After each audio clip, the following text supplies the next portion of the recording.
Hey friends, I'm all about the practical things of life, and let me share with you my latest, tastiest discovery, Magic Mind. This product has increased my energy naturally, so much so that I'm able to have more fun since I now have more energy. Magic Mind really lives up to its name because I am more focused than I have been in a really long time. I'm less stressed and I even sleep better. And what is cool about Magic Mind is the longer that you use it, the more the benefits will build over time. So far, I am 2 weeks in, and I am so excited to see how I will feel after this first month. Magic Mind contains all the high quality, tasty stuff too in a daily shot, containing matcha, mushrooms, honey, and more. And if you would like to check out Magic Mind for yourself, use the code YOGA14 for 20% off your first time purchase. And it stacks up with the built-in 20% discount for subscriptions. So you get a total of 40% off your first subscription to Magic Mind. It is a deal. The link is provided in the show notes. Remember to use promo code YOGA14 at checkout. I look forward to hearing how you will use that extra energy.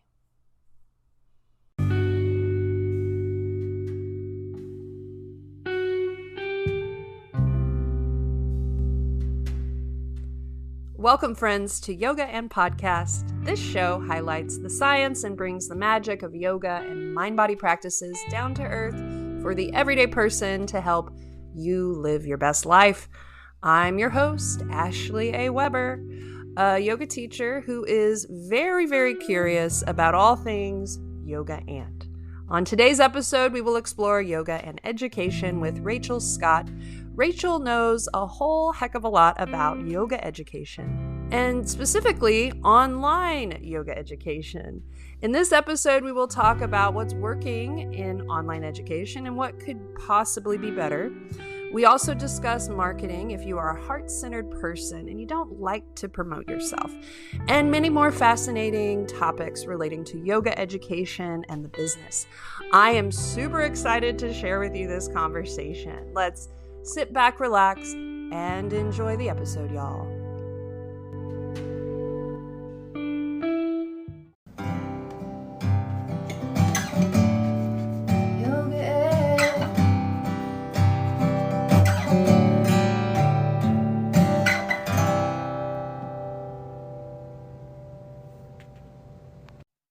Joining us on today's episode, she has contributed to Yoga International, the Huffington Post, Half Moon, and has taught at the Omega Institute, Wanderlust, and the Victoria Yoga Conference. She is also the author of the books Yoga to Stay Young and Living Yoga, many more. And she's also yoga teacher trainer extraordinaire. Please welcome to the show, Rachel Scott. Hey, Rachel, how are you? Oh, great. I want like a backtrack of like applause. Yeah. I'm great. I can make that happen. Yeah. Yeah. Projection. Awesome. Cool. Thanks for having me. It's very nice to be here and to connect with your community. Yeah, I'm so glad you're on the show. Would you like to introduce yourself a little bit more in depth and share more of who you are in the world of yoga? Sure. Well, like many of us, I started off yoga as a practitioner and fell in love with it for all of the reasons that we love it. And then became obsessed with teacher training, like many of us do, who go, wow, I just want to know more. Tell me more. So I did a teacher training, and that led to more teacher trainings, which led to me wanting to run teacher trainings mostly so that I could nerd out with other people, basically. Just like, let's get in a room and just talk about yoga all day.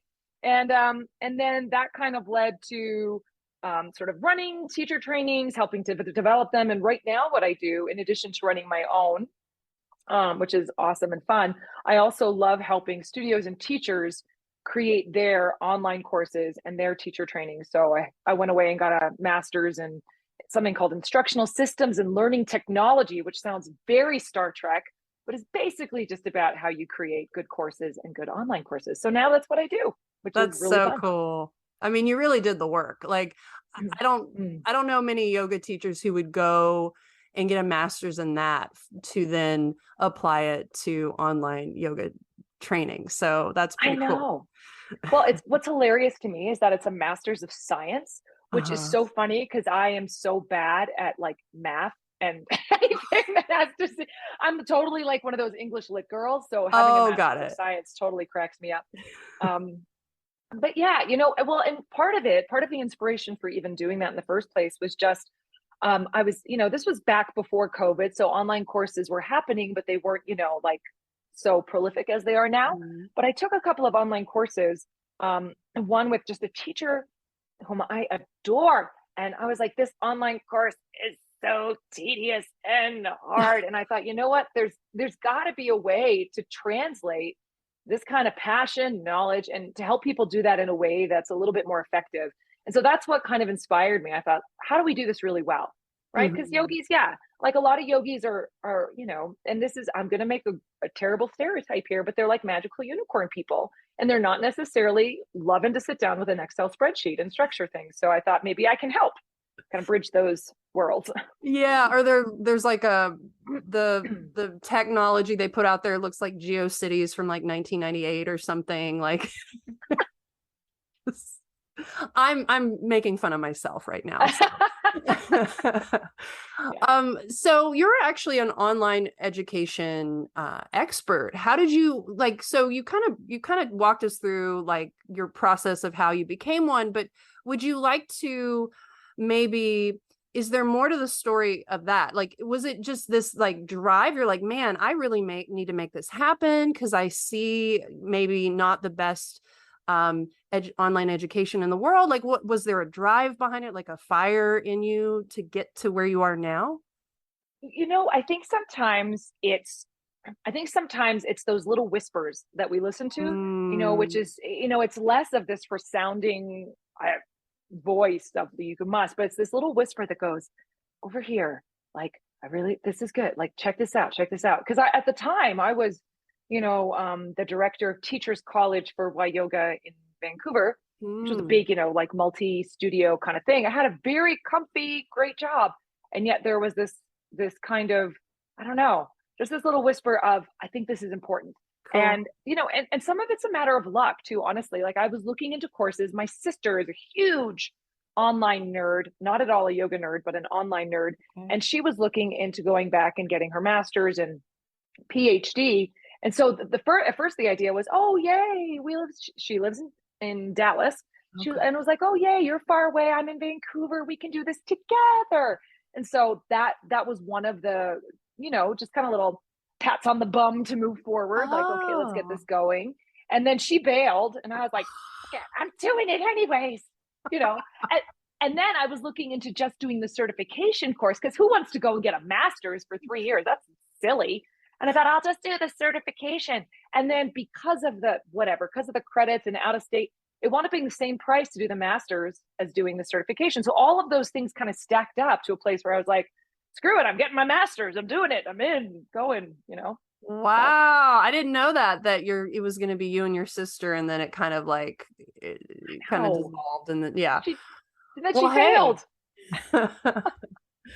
Well, well, look where you are now, I guess. Mm-hmm. But so that is really cool. That's really cool how it's kind of always like a windy path, it seems. The journey. So let's talk about before the pandemic and then now we're post Mm-hmm. pandemic. Like, how has all this changed, this online education in Oh my your lens? gosh. Oh yeah. I mean, it's been massive. It's really interesting because I left my job, you know, and left Vancouver for my guy, you know, Mhm. in 2019, like right before COVID happened. So I moved all my world online at that point. And Oh. then, yeah, so it's kind of weird. I was weirdly ahead of the curve in a strange way. Um, but then when COVID happened, I mean, we have a very different relationship to online education now than we did, you know, 3 years ago, because now people are much more willing to see it as a viable path for quality education.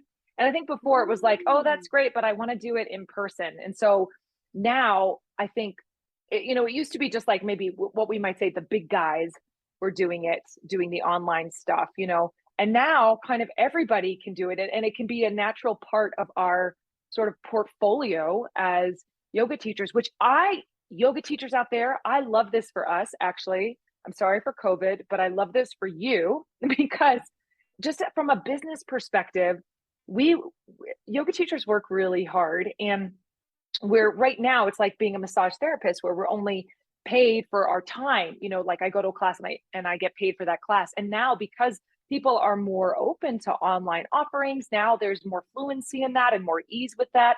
Now we can create offerings that people can enjoy the value of when we're not there in person. I think that's just really helpful for our own sustainability and avoiding burnout. So yeah, so it's been a tough road with COVID, but that's one little golden thread that I like for our industry, is that little piece. Yes, and I have a lot of questions to ask you about kind of the business part of it, but I'm also curious about, like, it seems like you enjoy teaching yoga online or doing educational courses online. Like, can you speak more to that? Like, what is it that you love about online education? Well, what I love about it is the ability to connect globally with a whole different bunch of people. Like it's so interesting actually, because when I first started running my online courses, the first wave of students who were in there were all from Vancouver because they're like, that's who knew me, right? And now I'm running a mentorship right now, and people are from all over the place, and I don't know them. It's like they found me on YouTube, right? And so right, so it's this really cool way where we get to meet a lot of different people. And there's, obviously my demographic is going to be English speaking because I don't speak other languages. But it's just a really great way to get a whole different bunch of people together. And so I do love that aspect about it. I also love that we can create something of value. And we'll probably touch on this more when we talk more about online education, but I love that we can kind of put the magic in a bottle, like, and store it and have that value there for people, so that again, we don't have to recreate the wheel all the time. I love that. And there are some things about online education which are actually, dare I say, better than in person, which is the ability to review content, the ability for our students to do it on their own time. Our people are busy. They've got kids or obligations or friends or sick parents and jobs. And so for them to be able to carve out time when it suits them, rather than have to be at a studio at a certain time with all that travel time, it just makes it more accessible. And so those are all reasons to love it. That said, I will say I did start teaching yoga back at a local studio, just like a couple weeks ago. And I really love touching people again. Yeah. I love them both. Yeah. Well, yeah, they're like both like apples and oranges. Like they both are good in their own unique ways. I love that. Nice. I love that answer. Okay, so we kind of were like talking a little bit about this, but you touched on it a little bit. But as yoga teachers, how can we thrive instead of just survive? And I know that's kind of a big open-ended question, but I just want to hear more of your thoughts on that. It's so funny. I was just doing a business of yoga presentation for my YTT graduates yesterday. And one of the first things I tell them at the beginning of this big business presentation is that your yoga teaching, just like your practice, has to serve your life, not be your life. And part of that, I know, right? It's like a pathway to, like our teaching actually is a pathway that should serve us to live our values, share more of what we love, get our well filled, not depleted. And so when we think about our yoga teaching career, we need to think about our whole life, because you know how we can get really focused on just one thing, like, I want to prioritize my yoga teaching career, and then what falls away, or, friends, community, family, financial sustainability, all of those things. So we want to instead step back and go, like, let me look at the whole of Rachel or the whole of Ashley and say, okay, what are all the pieces that need to make me happy? And then how can my yoga teaching career be a part of that in a way that is supportive of the whole picture? Because we love yoga, so it's easy to get obsessive about it, and honestly burn out. Yes. Teach so much that we don't practice anymore, right? Not have the time or resources for continuing education, things that would light our fire. So the first thing I just say is, like, step back and let it serve the whole picture, right? Because as we all know, yoga can become financially sustainable for sure, but generally it takes a little time to get there. Hmm. And so, just to take our time with that and be mindful about all the other pieces of us that need to be fed too. That would Oh, be the first thing. that is a great way to look at it. Yeah, scope it out. Yeah, the whole picture, the whole holistic, yeah, everything that is going on in your world, not just, yeah, narrowing in on I need to teach 30 classes a week of yoga. Right? Oh my, I did that. I'll tell you, I did that for 2 months. Like there was a period of 2 months where I taught over 20 classes a week because I was subbing for a Uh-huh. teacher who was like on retreat. And I was like, I am sore. Nope, not doing that. I've never taught, generally speaking, I think more than 10 or 12 classes a week. And Mm. usually it's more like 6 or 8. Right now it'll be 4. So, I mean, I'm very much of the mind of, yeah, like teach, great. But for me, I've always balanced that with a kind of also doing a career work somewhere else too. Now, Mm. for me, both sides have been in yoga, but that's not for everybody. Sometimes people, one of my dearest friends, who's an amazing teacher trainer, an amazing teacher, she has her yoga teaching career, and then she's like teaches, food, health, safety courses, and Uh, that is a good balance for her, right? cool. I love that answer. Yeah, I think and everyone I know who teaches yoga, they also have another they have that's not their only job. Like they have another job that gets them, through paying their bills, right? So I think that's very good advice. What advice do you give to teachers who are intimidated by technology and they you did all the work in learning about technology and getting your master's degree, but like is there like a middle, like what advice do you give someone like who just wants a little more confidence in that realm? Yeah, I mean, really, these days, the only thing you need to teach a really good online class or have good, online quality would be a phone. So I'm an iPhone girl. I'm a Mac world person, but Android, I'm sure, has HD video as well. You Mhm. need your phone. I recommend a tripod. It just makes life a lot easier. And then you need some sort of sound. Actually, sound is more important than video in terms of online classes. People don't watch Oh. you, they listen to you. If they're watching you, it's because you weren't clear in what you said.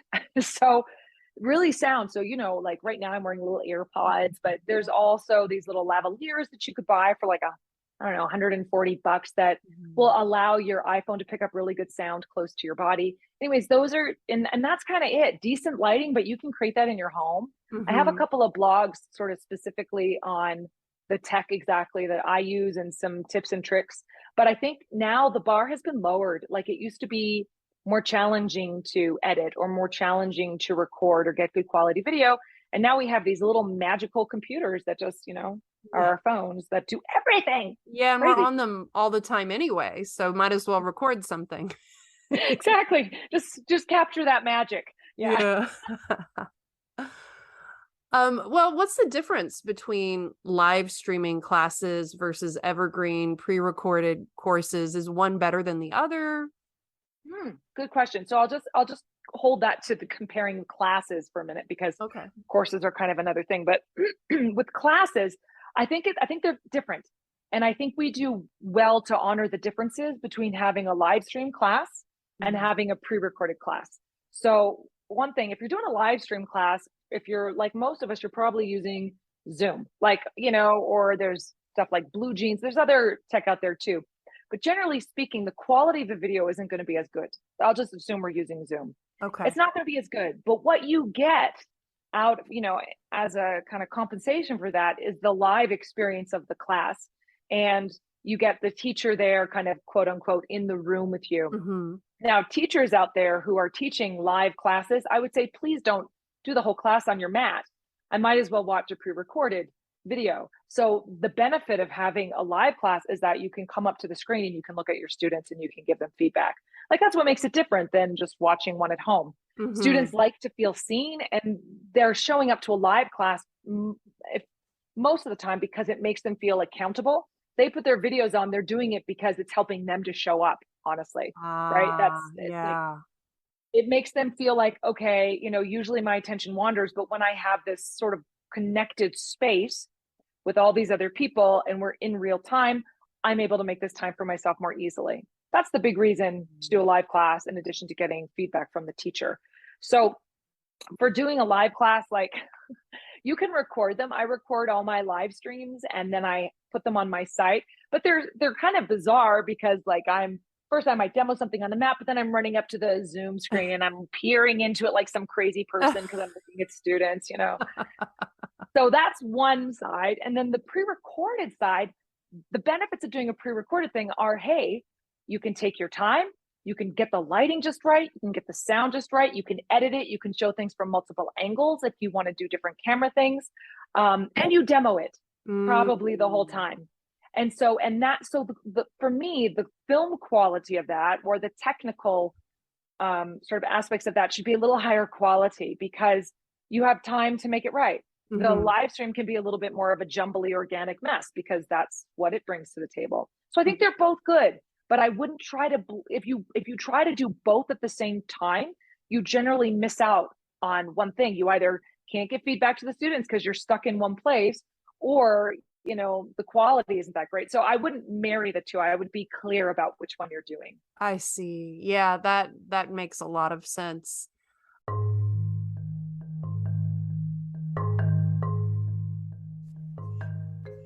We all have a voice and something important to share with the world. Now it's easier, more than ever, to make a podcast of your very own and to amplify your voice thanks to Anchor by Spotify. I have been using this platform for going on 3 years now, and I can confidently say it is the easiest way to make a podcast with everything you need right at your fingertips. Here's how it works. Anchor lets you record and edit podcasts right from your phone or computer, so no matter what your setup is like, you can start creating right now, as in like today. With a single push of a button, you can distribute your podcast to the most popular listening platforms, including Spotify. Anchor is also the only place you can publish video podcasts to Spotify. With Anchor, creators can earn money in a variety of ways, including ads and podcast subscriptions. And best of all, Anchor is totally free. Yes, you heard it correctly. Anchor is free. Download the Anchor app or go to anchor.fm to get started. I cannot wait to hear your podcast.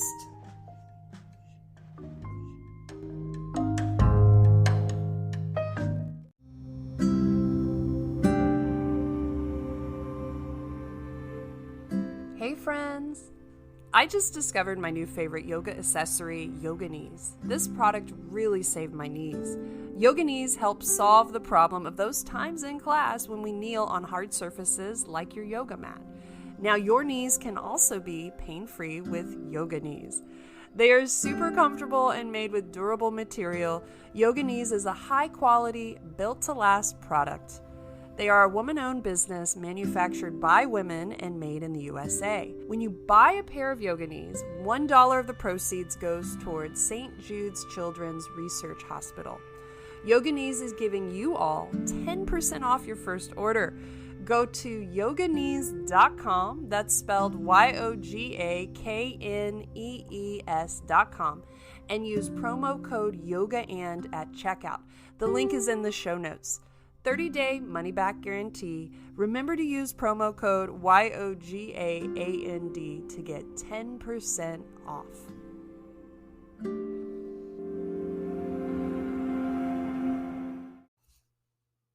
And we're back. I have another business question as well. Most people I know who teach yoga, they're like heart-centered people, and they're weird about marketing themselves. So how do we get over that, and how do we market with integrity? Ooh, that is such a good question. And I totally feel that. My boyfriend he's not a yogi, but he's totally like that too. And it's like marketing feels gross.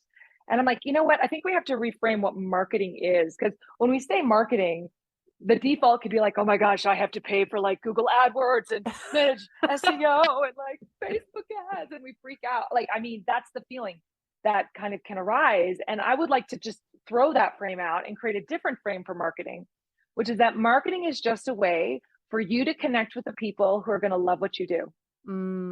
That's all. That's all it is. Because there are lots of people out there in the world. You are a unique being with unique gifts and lovely things to share. And in order for those people to find you, you just have to kind of put your hand out and shake some hands or put some notices out there so that people who will benefit from what you do know where you are. So that's what marketing is. It's not like some weird, you're not tricking people. We're not like trying to appeal to the masses. You're just trying to kind of wave a light, hang out your shingle and say, hey, if you want this, come find me. And so the people who would love that can. Yeah, that's a really Yeah. healthy way to look at it. Cause yeah, and you have to let it be known what you do, and the right people will connect. And I think what's so cool about all this online stuff is people all over the world, we now have access to that. And so, we don't need to be for everybody, but for the people who are in alignment with, whatever we're putting out there, they can find, and it's from a worldwide net, which is really cool. Yeah. Well, and the other thing that I might add to that is that there's this idea that when we market or to be successful, we have to have thousands of people on YouTube watching us, or million Instagram followers, and we don't. Some smart marketing person some time ago came up with this phrase of 100 true fans. Sorry, I can't remember who said it, and it's true. It's like, we don't have to have a million followers like some of those influencers, but we just have to have, a body of people who are like, oh my gosh, I love what you're doing. And yes, I want to take that mentorship with you, or yes, I want to take your online course. And it doesn't have to be that many, right? So we can kind of relieve ourselves of the burden of having to compete with all the TikTok stars or whoever. We don't need to do that. We just need to reach our people in a quiet, consistent way. That is really motivating. And because frankly, yeah, it is very overwhelming when that is the message out there. Like, oh, you need a large following to monetize your YouTube channel. And I'm not even interested in that. But yeah, it's like you feel like you need to have hundreds and thousands of people, but you're saying 100 true fans is where it's at. And that's doable. That is really doable. Yeah, it feels a little bit less terrifying to think about it that way, right? Yeah, it's just our village is now, it's still, when people ask me, how do I start? I'm like, start locally. First of all, as yoga teachers, I'm like, okay, so you've got this new Zoom class. Did you tell anybody about it? No. Did you tell your friends? No. Did you tell your coworkers? No. Right? Because people are scared. There's you have to just all you have to do is to let people know. Just start there. Your friends and family, people close to you, it's a secret. It's a secret yoga class you don't want anyone to know about. That's exactly right. Right. So I think we have our current network as it is right now is actually much more fruitful and rich than we might be thinking. If you think about all of the people that and anybody who who works in an office, and maybe they could use a lunchtime yoga class, or a lunch and learn, or 5 poses to relieve desk stress. I mean, just even starting there with your network, there's so many opportunities. So we don't have to get so scared about the global, marketing thing. Just also start locally with who it's bigger than you think. And one more question about marketing, because you mentioned kind of just some helpful examples you just mentioned. We put it out there in, Instagram or whatever. It's when we post things, it's helpful, right? That's kind of, because we're in a helping profession, we're in being of service. So whatever you're posting, it's about helping, right? That is at the bottom line, I would think. Yeah, it is. It is. And so, marketing 101 is kind of put something out there that's going to be useful to people. A third of the time, put something out there that's personal or about you. And a third of the time, you're selling something. That would be kind of the way to kind of, I don't know, to frame the content that we're putting out. But I'd say if your intention is to be of service, I think that also comes across. Really, right? So it's know that you're not trying to sell something to somebody that's not right for them. You're trying to find the right person who will really benefit from the thing you're sharing. Cool. And just as a just a little aside, one of my dear friends who's a longtime yoga teacher, she was launching a new program. She didn't post it publicly. She emailed the 6 people she thought would really benefit from this program, and was I was thinking of you. I don't know what your situation is right now, but would this be of service to you? And she filled her program just through personal emails. Oh, so wow.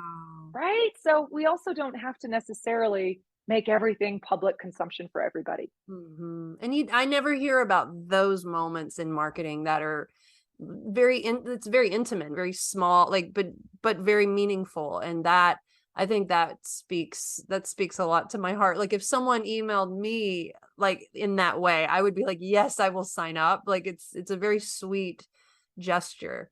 I want to ask you about structure, online teaching, and why is structure perhaps important when you're doing an online course or teaching online, and what would be an example of that? And an example, please. Yeah. So, online course, teaching online is different than teaching in person, which is a super obvious thing to say. But Mhm. I'll just give us an example. Like when you're in the room, and again, many yogis, one of the things that makes them excellent at being amazing yoga people is that they're intuitive, that they can sense Mhm. that they're connected, that they're in the moment, that they're present, and that they're in exchange with the people who are around them. Mhm. So if I'm teaching in person, I can look around and I can be like, Marguerite looks confused. I can know, hey, what's happening over here? Or I can be like, wow, the flow of this class, we're really interested in diving into this. And it can be organic. Online, you don't have that. So in Mhm. online, it's like a one-way delivery system in part. And so I have to be really strategic about making sure that I create opportunities for students to give me feedback so that I can find out who's with me or who's not. So I can make sure that they're really understanding the meaning of the content that I'm trying to give them. So things like structure and clarity and assessments, building in ways to for students to both implement that information and then to give some sort of feedback loop to the teacher so that I know that they're getting what I want out of that course becomes important. So for me, Mhm. I mean, it's easy to think, and I think this was sort of the craze at the beginning of online stuff. It's like, build a course, let it just live out there, make millions, Make right? But it's so that's so not how it works. So, folks out there, for those of you who are considering making an online course, um, you will save your time. You will create something which is of value that can live, but you must participate in that course as faculty. Like the best online courses are ones where the faculty shows up, whether it's giving you personalized feedback as you go through, or whether it's having weekly meetings with your other students. It's never hands off. If it's hands off, that's not Oh. necessarily going to be a great course. It's not going to be a great experience for them, or not Mhm. as good. And it's Mhm. not, and they're not necessarily going to get what you want them to get out of it. So, in my opinion, far more valuable to create an online course which maximizes some of the benefits of being online. Hey, I can create something of value. I don't have to like reteach that every single time I run this. So there's some pieces in place. I don't have to redo that work. Yay. Students Mhm. can look at it in their own time. Yay. Um, and yet there's still going to be that personal aspect. Whereas faculty, I'm connecting with them, I'm connecting them to students so that we're in it together. And that's going to prevent the massive attrition that you see in a lot of online courses. Like, those like Cornell or Yale, they run these massive online courses Uh-huh. and it has like a 99% attrition rate, like 99% of people drop out because it's just like they can't, they're too busy, they lose track of it, there's I no reason to stay see. in. But when we have people in it with us, then we're going to show up, right? Well, this So leads me to my next question. What do you think is working well in terms of online yoga education, and what could be better? And it sounds like the hands-off approach, not the best idea. yeah, But yeah. yeah, I'm personally, as an educator, I'm not, I don't think the hands off approach works well for the students. It's not as fun for me because part of the reason I love doing what I do is to teach. Mhm. And also, I think as a marketing tool, it's easier and more effective, I've discovered, to market courses that are time bound, which start here and end here, because Oh. people are too busy. So there could be this amazing course that, like, Noam Meze is teaching. I'm like, oh my gosh, I totally want to take that course. But it just is out there forever and there's never a start date to it. I'm never going to take that course. But if Got Noam Meze is it. like writing and he's like, it's a month course. It starts August 18th and September 18th. It's 4 weeks. And I'm going to meet with you every single week and give you personalized feedback. I'm like, all of a sudden that cuts through the chaos of my life. And I'm like, oh, I want to show up for that. Yeah, it's time bound. There's a sense of urgency and priority to it. So having time bound courses is, I think, a much better, first of all, it's a better experience. And also just marketing wise, it works better. So that's sort of like, that was sort of a kind of a tangent from where we were, but just as a note, I think that that works really effectively. Where did we start? I feel like there was another intention to that question. So yeah, what is working well in terms of online yoga education, but what could be better? Right. And so you mentioned, yeah, like having a time where it's just not available all the time could be better. What would be another example of how on yoga education could be better? Well, I'll just, because I'm a big fan, I do a lot of work with teacher trainings. So let me just start with that. The teacher trainings out there that cost $297, where you're going through it with 70 other students and where there's no actual synchronous experience where you're on Zoom or you're connecting with other people, that is bad. Yeah. And I don't think that's going to be very effective.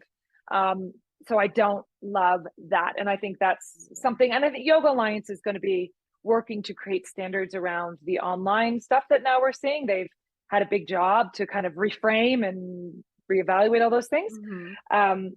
So hopefully we'll maybe not do that as much.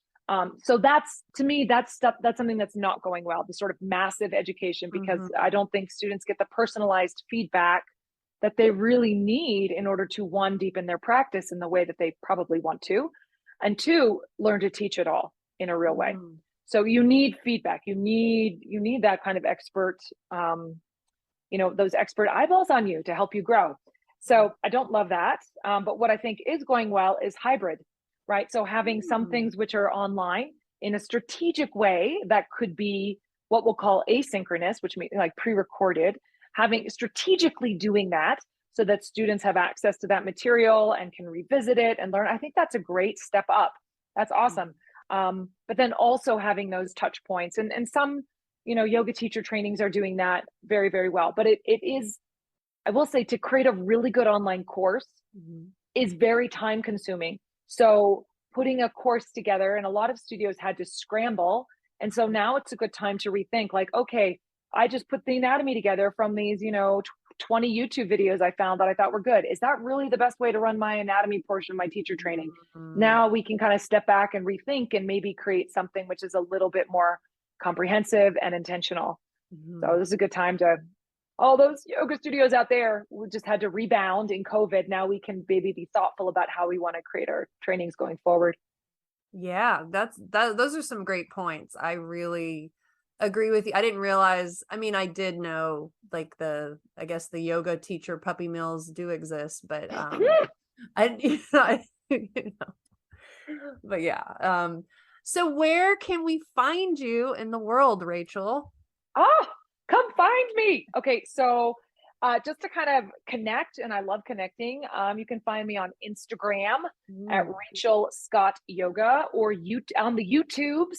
I have a channel there, Rachel Scott Yoga, and there's tons of stuff there's some stuff for educators. There's a lot of stuff for new teachers because I love hanging out with the new teachers. And then my website, if you're interested in more of the educational side of things, is Rachel Yoga. That's RACHEL yoga.com. And I've got some free courses up there too, and some free resources that may be helpful. And I'm into the one-on-one. So I also have lots of links that you can find across all my different channels, which allow you to make a free virtual chat with me. Cool. Like, I'm happy to talk to anybody for 15 minutes and have coffee over Zoom. So if anybody's looking for just a thought partner or some, to bounce some ideas, hit me up. I'm more than happy to meet. Oh, that's awesome. Well, thank you so much for being on today's episode. I really learned a lot, and I hope to have you back on again sometime soon. Yay. Thanks, Ashley. Thanks for doing all this stuff. This is amazing. 101. 101. Yeah.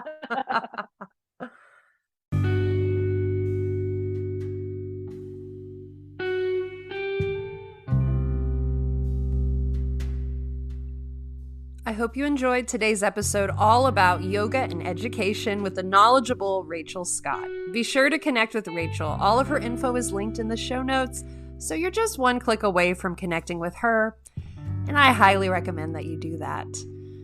I have a favor to ask. Can you please text this episode to just one friend who you know will love Yoga and Podcast? We thank you in advance for the favor. Word of mouth helps support the show in reaching a greater audience, and we could not grow without you guys. If you want to say hi, our email is yogaandpodcast@gmail.com. The and is spelled out, YOGAAND podcast@gmail.